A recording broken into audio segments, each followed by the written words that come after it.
आणि यानंतर एक महत्त्वाची अपडेट, मुंबई पोलिसांनी कॉमेडियन कुणाल कामराला मोठा धक्का दिलाय। मुंबई पोलिसांनी कॉमेडियन कुणाल कामरासाठी त्यानं 1 आठवड्याची विनंती मागितली होती। ती विनंती मुंबई पोलिसांनी फेटाळून लावलेली आहे।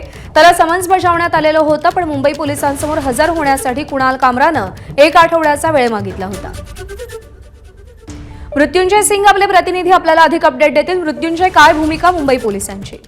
मुंबईत खार पोलिसांनी कुणाल कामरा यांना एक समन दिलं होतं आणि समनची कॉपी व्हॉट्सअपवर पाठवलं होतं आणि त्यांचे जे वडील दादरमध्ये राहतात त्यांना एक हार्ड कॉपी देण्यात आली होती।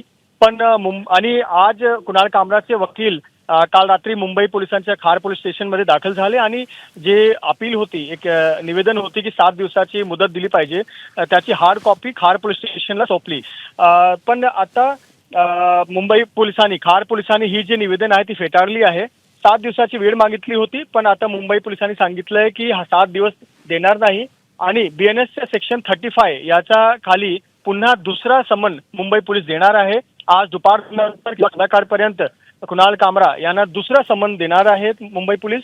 व्हॉट्सअपवर त्याला एक समनची कॉपी देणार आहे आणि त्याचे जे वकील आले होते त्यांनाही समनची एक कॉपी देण्यात येणार आहे। बीएनएसची सेक्शन 35 या अंतर्गत ही जे समन आहे ते देण्यात येणार आहे अशी माहिती आपल्याला समोर मिळते आहे। आणि 7 दिवसाची जी मुदत मागितली होती कुणाल कामरा यांनी सांगितलं होतं की मी मुंबईत नाहीये, मी बाहेर आहे, दुसऱ्या राज्यामध्ये आहे। तर मुंबई पोलिसांनी ही जी निवेदन होती ती फेटाळली आहे। मृत्युंजय, धन्यवाद दिलेल्या माहितीसाठी। एबीपी माझा, उघडा डोळे बघा नीट।